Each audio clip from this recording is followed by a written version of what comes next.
pessoal, estamos iniciando mais uma edição do Polo Educação. E este programa está sendo apoiado através da Lei de Incentivo à Cultura, a Lei Paulo Gustavo. E no programa de hoje estamos com a Rafaela Gomes, que ela é psicóloga e trabalha como acompanhante terapeuta em ambiente escolar. Bem-vindo, Rafa. Muito obrigada. Rafa, para o público, fale um pouquinho sobre você. Bom, minha formação é em psicologia e tenho algumas especializações na área de análise do comportamento aplicada ao autismo. Sou especialista em neurociências do comportamento e neuropsicologia. Eu atuo tanto em ambiente clínico quanto em ambiente domiciliar, mas principalmente em ambiente escolar, acompanhando crianças atípicas, com autismo, TDAH e outras neurodiversidades a serem incluídas nesse ambiente. E o que te motivou a escolher atuar na área da educação inclusiva? Bom, desde criança, mais ou menos antes mesmo da adolescência, eu dava aula de reforço para alguns dos meus vizinhos que tinham dificuldade de aprendizagem na escola. E um deles tinha dislexia.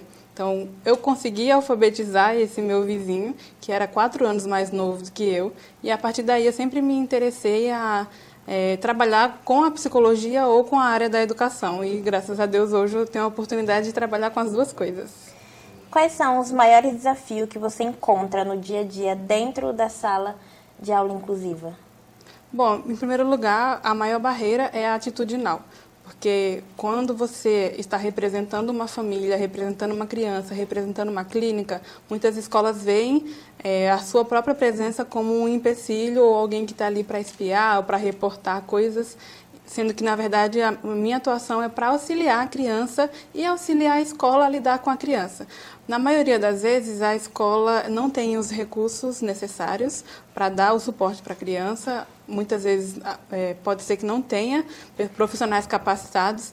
Então, tem essa atitude de receio do que eu vou fazer ali, do que eu vou passar para a escola, para a família daquela criança. Então, é realmente essa atitude de não sei o que ela veio fazer aqui, não sei o que eu preciso fazer com essa criança. Então, qualquer pessoa que é uma incógnita para mim, inclusive a criança, se torna uma barreira. Então, essa atitude de desconfiança, essa atitude de e agora o que vamos fazer? Recebi uma criança atípica e agora é uma grande barreira.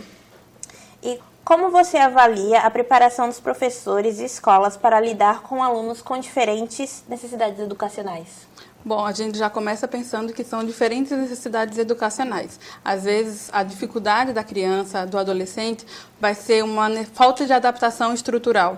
Às vezes, tem uma acessibilidade com rampa, por exemplo, mas não é uma rampa que a pessoa consegue subir sozinha, que ela precisa de uma outra pessoa para auxiliar ali. Às vezes, é não ter pessoas capacitadas para falar em Libras na escola. Às vezes, só a professora sabe falar em Libras, mas a pessoa da cantina não sabe, a pessoa da secretaria não sabe, e vão se criando diferentes barreiras, né? Mas o que eu vejo, o que eu percebo, é que não existe ainda uma formação que prepare o professor para todas as especificidades, né? O que existe é o professor ser capaz de aceitar que tem uma pessoa com uma necessidade especial e, a partir do que aquela criança apresenta, não, eu vou me capacitar para lidar com essa criança que tem autismo, eu vou me capacitar para lidar com essa criança que tem síndrome de Down. É claro, é possível fazer diversos cursos na área de inclusão, não só quando a gente fala sobre os transtornos de neurodesenvolvimento, alguma dificuldade física ou até algum transtorno de aprendizagem. Mas quando a gente tem uma atitude positiva de eu preciso incluir esse aluno, preciso preparar a escola para ser um ambiente acolhedor para ela, tudo isso vai colaborar para que esse professor busque uma capacitação. Mas a grande questão é que, na maioria das escolas, os professores eles não têm uma formação continuada, eles não têm uma oportunidade ou uma carga de horário flexível para que eles tenham a chance de fazer uma outra pós-graduação, uma outra especialização. Não tem apoio, muitas vezes, da gestão escolar, e isso acaba dificultando a própria, não só a inclusão da criança, mas a própria integração, para que ela consiga ter meios ali de estar inserida com aquela turma, dela estar inserida naquela escola. Então, existe uma grande dificuldade, não só por parte da criança para se sentir incluída, mas por parte do professor, de como é que eu vou lidar com essa situação. Então, é sempre importante a gente pensar, né, qual é a necessidade que a gente está falando aqui e quais são as adaptações que a gente vai precisar fazer para que essa criança esteja em um quê de equidade em relação aos demais.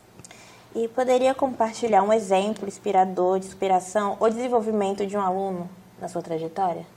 Sim, inclusive hoje eu atendi ele, estou atendendo essa criança desde outubro. Quando eu comecei a acompanhar ele na escola, ele era uma criança que, por ter o diagnóstico de autismo, não se esperava muito dele por parte da equipe escolar. Então, ele não se sentava para realizar as atividades, por ele ter muita agitação motora, por ele ter muitas dificuldades em permanecer sentado. Na maioria das vezes, ele ficava sentado no chão, que era onde ele se sentia mais confortável, mas ele não conseguia realizar as atividades porque ele tinha muitas crises de desregulação sensorial, de desregulação motora.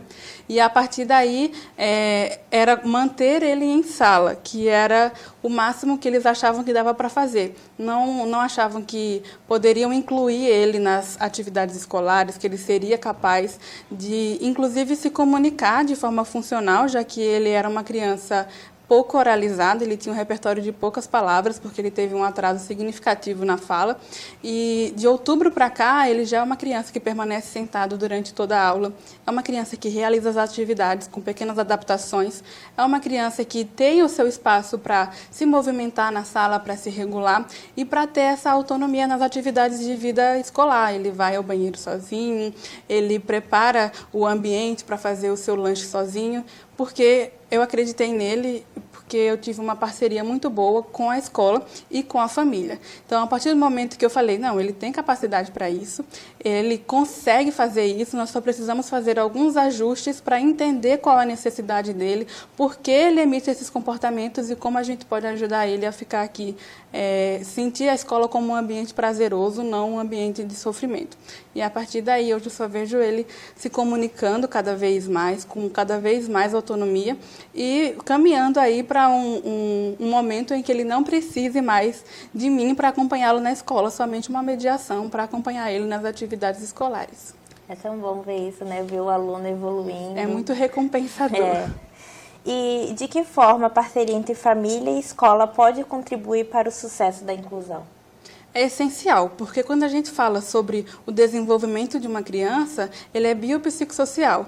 Então, todas as áreas da vida dele, tanto ele quanto pessoa, quanto indivíduo, vai precisar ter aquele perfil definido enquanto sujeito, quanto a própria escola, como é que vai receber essa criança, como é que vai ser a preparação dos professores, a preparação do ambiente, como é que a escola vai entender as necessidades da criança e, para isso, ela precisa se comunicar com a família precisa confiar que a escola está oferecendo um bom suporte para o seu filho, mas o que acontece muitas das vezes é, por falta de logística mesmo, acaba a família não tendo esse primeiro contato com a professora, ou com o professor que vai receber a criança. Então, o professor, ele pega ali a criança como se fosse uma folha em branco, e o que eu vou descobrir dessa criança, desse adolescente, a partir do momento que ele está na minha sala de aula? Quando, na verdade, se é possível e é essencial que logo no início do ano letivo, do período letivo, a família converse com a escola. Olha, meu filho, ele tem essas dificuldades, ele tem essas necessidades, ele faz acompanhamento com tais profissionais que vocês podem marcar reuniões para fazer devolutiva, para fazer questionamentos, para levar dificuldades que vocês têm aqui. Então, o que acontece muitas vezes é a criança desenvolver uma habilidade em casa e ela não desenvolver a mesma habilidade na escola, e a família disser, em casa ele faz, e a escola falar que ele não faz. Ou a clínica, né, se for uma criança que faz acompanhamento multiprofissional, é dizer que a criança tem uma habilidade e a escola não perceber ou não é tão evidente ali naquele ambiente, porque não tem essa comunicação. Mas quando a gente fala de um trabalho não só multiprofissional, mas ali um trabalho de formiguinha, que cada um faz uma parte, todo mundo vai ter a mesma atitude, todo mundo vai ter a mesma postura, o mesmo manejo, assim a criança ela vai generalizar aquelas habilidades em todos os ambientes. E assim como ela desenvolve em um lugar, ela vai levar isso para todos os outros que forem socialmente relevantes. Rafa, recentemente você foi para Angola. Poderia contar um pouquinho dessa experiência com o trabalho de inclusão que você fez por lá? Com certeza. Agora, em julho, eu e mais uma equipe de voluntários, através do Voluntários Sem Fronteira, que é uma organização da Junta de Missões Mundiais das Igrejas Batistas do Brasil e do mundo, que visava levar o primeiro curso de educação especial e inclusiva para a região de Huambo, que é uma província de Angola. Então, foi uma equipe de 14 pessoas. A minha atuação principal foi com treinamento de professores de escolas públicas sobre como incluir crianças com neurodiversidade na escola do ensino regular. Lá em Huambo, em Angola, não se tem uma cultura de inclusão, até porque ainda não existem leis que garantam o direito de pessoas com necessidades especiais. Elas existem, essas pessoas existem, porém elas são invisibilizadas pelo sistema. E o que acontece? A igreja ela tem grande papel de protagonismo na inclusão dessas pessoas. Começou com a Igreja Batista do Calvário, lá em Huambo, que implementou uma escola chamada PAMOSSE para ser a primeira escola de educação inclusiva da província. E a partir daí foi se enviando vários missionários do Brasil e de outras partes do mundo para ensinar aos professores angolanos sobre como eles dariam aula para cegos, sobre como eles dariam aulas para pessoas com surdez, sobre como eles dariam aulas para pessoas atípicas sem diagnóstico, porque é uma outra barreira cultural onde eles não se têm profissionais capacitados para dar diagnósticos clínicos. Então, antes dessa nossa viagem, foi uma caravana também pela Junta de Missões Mundiais em maio, de médicos, foi também fonoaudióloga, terapeuta ocupacional, uma equipe multidisciplinar, multiprofissional, para fazer esse mutirão de diagnósticos com as pessoas daquela comunidade. Só que, quando se criou essa escola PAMOSSE, como eu estava dizendo, começou a vir crianças e famílias de várias regiões para trazer os seus filhos para essa escola, que acabou não conseguindo suprir toda essa demanda, porque viu-se que tudo que se precisava era de uma oportunidade para que essas crianças pudessem aprender. A partir daí, o governo do Huambo criou uma escola de educação inclusiva, que, apesar de ter a boa vontade, como não tinha essa parceria com os missionários brasileiros, não tinha uma capacitação técnica para ensinar essas pessoas. E o que foi feito? Uma solicitação do governo de Huambo para que as igrejas batistas brasileiras enviassem pessoas capacitadas para treinar esses professores de escola regular. Então, haviam professores de escolas públicas não só da província, da região de Huambo, mas de Luanda, da capital, e de várias outras províncias. Cada escola enviou aproximadamente 3, 4 professores que tinham crianças com necessidades especiais em sala de aula, para ir fazer esse curso que começou durante 15 dias presencialmente, ainda está acontecendo de modo remoto, e haverá o encerramento no mês de janeiro, presencialmente, desse curso. Então, vai ser o primeiro curso de aperfeiçoamento ali da província, e eu tive a oportunidade de ser uma das professoras que levou essa capacitação. As minhas aulas foi sobre autismo, sobre transtorno de processamento sensorial, e também falei sobre reabilitação neurológica e sobre IABA, que é a análise do comportamento aplicada. Eu atuei não só nessa formação desses professores, mas também com atendimentos de crianças atípicas.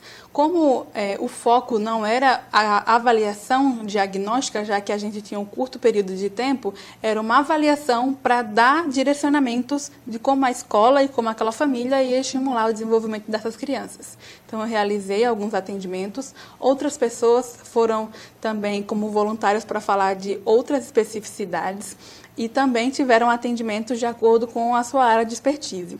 A partir daí, que é tudo feito pela área de ações acessíveis da Junta de Missões Mundiais, vários projetos começaram a ser desenvolvidos, inclusive aqui também para o Brasil, para dar acessibilidade não só para as igrejas, mas que as igrejas também tenham esses protagonismos para fazer parcerias com a comunidade, com as escolas, com a sociedade e trazer, de fato, a inclusão.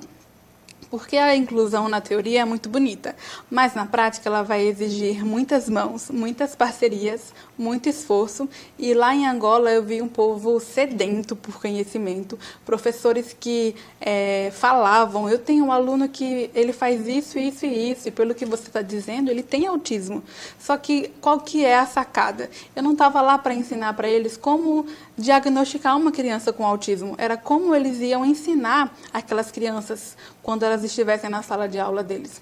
Então, eles deram vários testemunhos e gravaram até vídeos para a gente trazer, relatando de que eles não sabiam que era possível ensinar uma criança com uma tipicidade, como uma deficiência intelectual, por exemplo.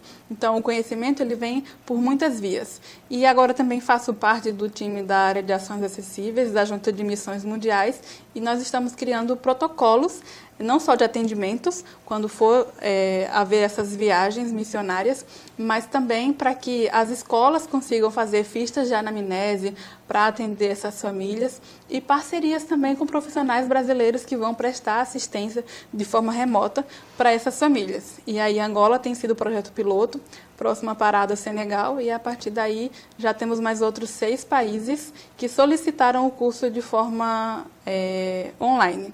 Então, estamos trabalhando para que essa acessibilidade, essa inclusão não fique somente aqui na minha experiência, mas que ela se expanda, se estenda e todo mundo que quiser e tiver disponibilidade, eu tenho certeza que vai ser um grande protagonista naquilo que se empenhar em desenvolver.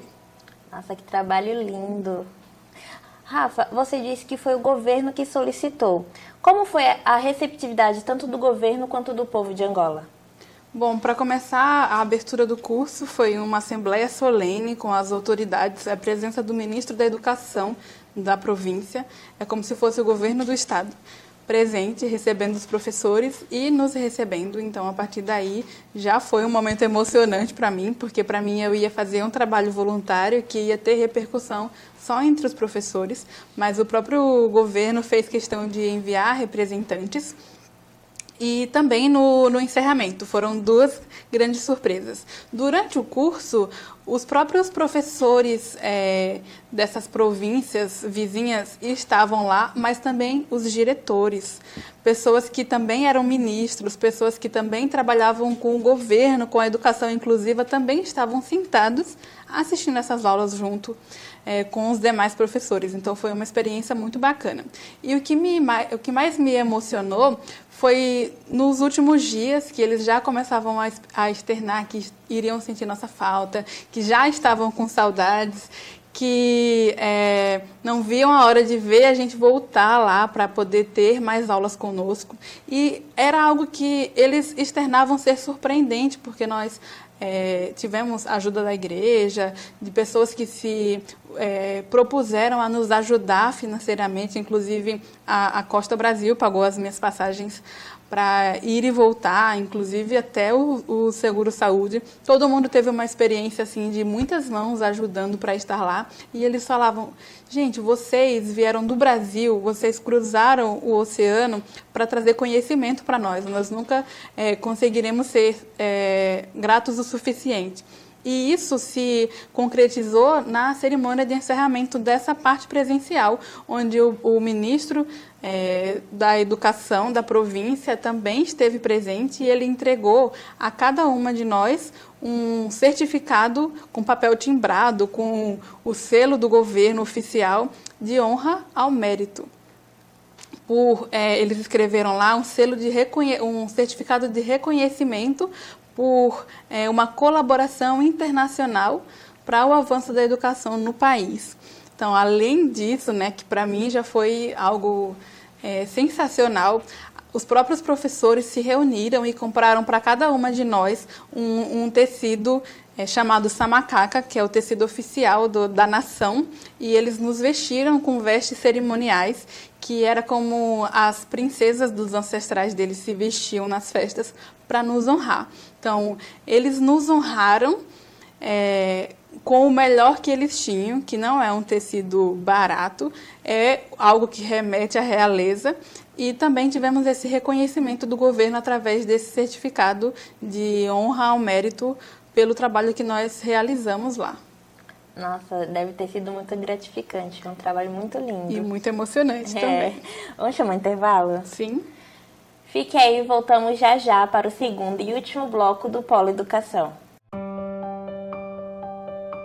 As universidades brasileiras são reconhecidas como celeiros de pesquisa para as inovações tecnológicas. É lá que grandes descobertas são feitas para transformar a vida da sociedade.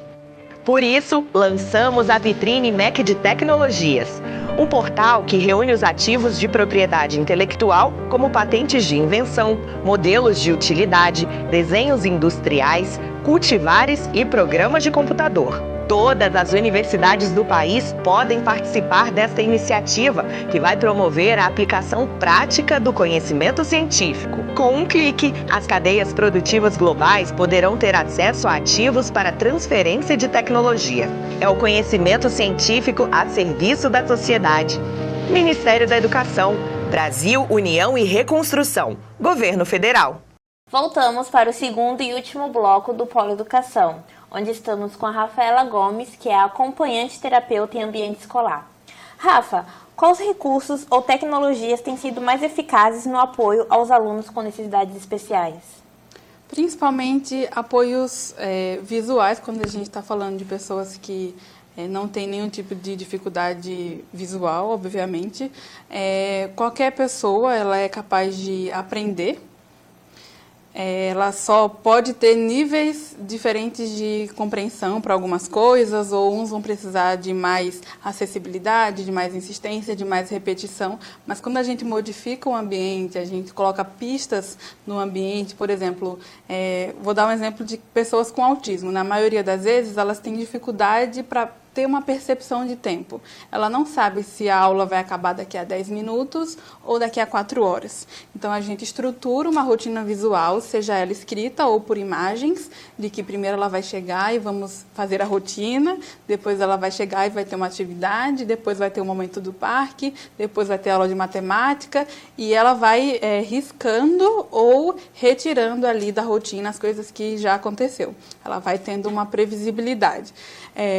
Independente se a criança tem autismo, se é uma criança com TDAH, se é uma criança com síndrome de Down, ela vai se basear por aquela previsibilidade. Então, ter essa percepção do que vai acontecer a seguir dá uma segurança para as crianças que têm dificuldade em permanecer por longos períodos no ambiente escolar.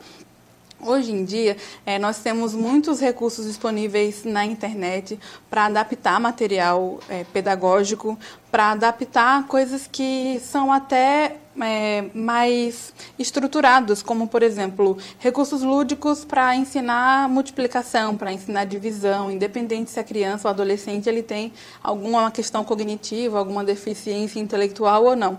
Eu acredito que o maior recurso que nós temos disponível é a vontade de ir atrás desses recursos, porque na internet tem muita coisa gratuita, no YouTube tem também muitas portas abertas para quem quer aprender, para quem quer entender. E eu acredito fortemente que quando se busca o conhecimento, se empodera-se e a partir daí você consegue oferecer para o seu aluno de uma maneira eficaz o que ele precisa naquele momento, seja algo que pode ser um tablet para comunicação alternativa, dependendo da situação, ou até mesmo um desenho que você faz com giz no chão, que vai ajudar aquela criança a se organizar no tempo e no espaço. E, na sua visão, quais mudanças ainda são necessárias nas políticas públicas de educação inclusiva no Brasil? Olha, você sabia que só em 2001, depois da reforma psiquiátrica no Brasil, começou-se a pensar em leis de direitos para pessoas com problemas de transtornos mentais ou com alguma atipicidade ou transtorno do neurodesenvolvimento como autismo, TDAH? Só a partir daí se começou a criar leis para que essas pessoas tivessem direitos e acessibilidade em relação a participar e partilhar de espaços comunitários. A gente já avançou em muita coisa, a gente já tem direitos garantidos para que todas as crianças, de acordo com o Estatuto da Criança e do Adolescente, tenham a oportunidade de estudar. Mas, na prática, apesar de existir essas leis, faltam pessoas para fiscalizar como e com qual qualidade isso está sendo feito na prática, sabe? Falta leis para, por exemplo, garantir que pessoas com capacidade técnica acompanhem essas crianças na escola, porque muitas vezes para cumprir a lei de que a criança, por exemplo, com uma necessidade especial precisa de um acompanhante ali para mediar as atividades, às vezes é uma pessoa que só tem o ensino médio, não tem o conhecimento pedagógico, de educação especial, não tem leis que fiscalizem se aquela pessoa vai ter a tecnicidade para poder executar aquele trabalho. por exemplo. E isso é só uma das coisas. Muitas coisas são executadas somente no papel, somente na teoria, mas na prática não é feito de forma qualitativa, não é feito de forma de que a criança com uma necessidade especial realmente seja atendida, bem como sua família. E como é possível promover a conscientização dos colegas de classe para que haja respeito e cooperação no ambiente escolar? As pessoas temem e elas estranham aquilo que elas não conhecem. Então, um trabalho que eu faço nas escolas sempre é explicar para os colegas qual é a necessidade daquela criança. Por exemplo, eu tenho um paciente que ele precisa de recursos sensoriais para se manter regulado e organizado. Ele é uma criança com autismo e ele tem muita agitação motora. Para que ele consiga sentar em roda e permanecer sentado sem ter comportamentos desadaptativos de se deitar na roda ou levantar e sair correndo, ele precisa de algumas coisas como essas bolinhas sensoriais para ele apertar enquanto fica sentado e assim ele fica mais alerta, aqueles pau de chuva, sabe? E hoje aconteceu uma coisa muito legal, que esse meu paciente ele estava começando a ter comportamento de agitação na roda e pronto para entrar em disruptivo, porque ele estava começando a se agitar, e um colega foi lá na caixa de estímulos sensoriais, pegou um pau de chuva e entregou para ele. E ele mesmo falou, agora sim, agora eu tenho o que eu preciso, sabe? Então, ele tem essa compreensão de que ele não é uma criança, a turma tem essa compreensão de que esse meu paciente não é uma criança que pode ter brinquedos no momento de roda, enquanto os outros não. Eles sabem que ele é uma criança que precisa desses instrumentos para se manter regulado e para se manter ali com eles. Então, eu sempre falo para os outros colegas, quando eles questionam, né? Por que fulano está fazendo isso? Tia, o que é isso? Então, é sempre uma oportunidade de falar, olha, ele tem autismo. Isso quer dizer que ele é diferente, que ele tem umas dificuldades, mas também ele tem muitos pontos fortes. Você quer conhecer melhor ele? A gente pode conversar mais sobre ele. E as crianças acabam ajudando aquela criança a participar das atividades de forma adaptada. Então, a melhor ferramenta é ensinar para elas, em formato de história, de forma lúdica, qual é a necessidade daquele colega, daquela criança, e a partir daí ir trabalhando a dessensibilização do que pode vir a ser um preconceito, porque eles estranham aqueles que eles não conhecem. Mas quando a gente dá esse conhecimento, essa previsibilidade, fica muito mais fácil eles aceitarem aquilo que é diferente para eles. E que conselho você daria para educadores que estão iniciando agora no trabalho com inclusão? É um grande desafio, mas com certeza é recompensador. Pense que você está cuidando da família de alguém, do mundo de alguém. A pessoa confiou o bem mais precioso que ela tem para você cuidar durante aquele período de 4 horas que ela fica na escola, aproximadamente. E o papel que você vai desempenhar com essa criança pode ter repercussão durante toda a vida dela. Tem um provérbio africano que fala que é preciso uma aldeia inteira para educar uma criança, mas a responsabilidade também é individual. E se uma pessoa acreditar naquela criança, naquele adolescente, acreditar que ele pode realizar coisas incríveis, ele realmente pode vir a realizar coisas incríveis. Então, o meu conselho é: tome cuidado para que as suas ações não tragam repercussões negativas para o futuro daquela criança, seja porque você não tem o conhecimento adequado ou seja porque você não compreendia o que ela queria te passar. Então, pense naquela criança como um adulto em potencial, que também tem as suas próprias necessidades, as suas próprias opiniões, a sua própria personalidade, e sempre a sua intervenção vai ser voltada para o que for socialmente relevante para aquela criança. Que não existe uma receita de bolo de que toda criança vai aprender de uma forma e todas as estratégias que você usa com uma criança, você pode usar com todas elas e vai dar certo também e vai funcionar do mesmo jeito. E que se você olhar com atenção, você vai perceber que aquela criança está buscando a sua ajuda, que aquele adolescente está buscando a sua ajuda e que se você se empenhar em acreditar que ela pode, que ela consegue, às vezes você vai ser o que vai acreditar nela antes do que ela mesma, e isso vai fazer toda a diferença no aprendizado dela. Qual é o maior aprendizado pessoal e profissional que a educação inclusiva trouxe para a sua vida? É aquela frase do Paulo Freire, que a educação não muda o mundo, mas ela muda as pessoas e as pessoas mudam o mundo. Nesses 4 anos que eu tenho trabalhado com educação especial e inclusiva, eu já vivi muitas experiências que me trouxeram a percepção de que o que eu faço, o que eu acho que estou fazendo o mínimo, na verdade, depois eu vejo se transformando em algo tão grande, em algo tão bonito, porque uma pequena sementinha que a gente lança para ajudar uma criança faz com que ela se sinta amada, acolhida, compreendida, e ela passa a desenvolver tantas potencialidades, tantas coisas legais e bacanas, que isso leva você a lugares incríveis. Rafa, foi um prazer ter você aqui. O programa, infelizmente, está chegando ao fim. Eu gostaria de te entregar essa medalha, que eu entrego para todos os meus convidados, porque, para mim, quem trabalha com educação é um herói e merece uma medalha. Muito obrigada. Que linda! E para finalizar, gostaria de deixar um recado, um beijo, um abraço para alguém em casa, um recado para o pessoal. Queria deixar um abraço para o meu marido, meu maior incentivador, para minha família, e também um abraço carinhoso a todos os meus pacientes e suas famílias, porque é por vocês que eu estou aqui. Um grande beijo. Obrigada, Rafa. Eu que agradeço. É isso, pessoal. Estamos aqui finalizando mais um programa do Polo Educação. Conto com você no próximo programa.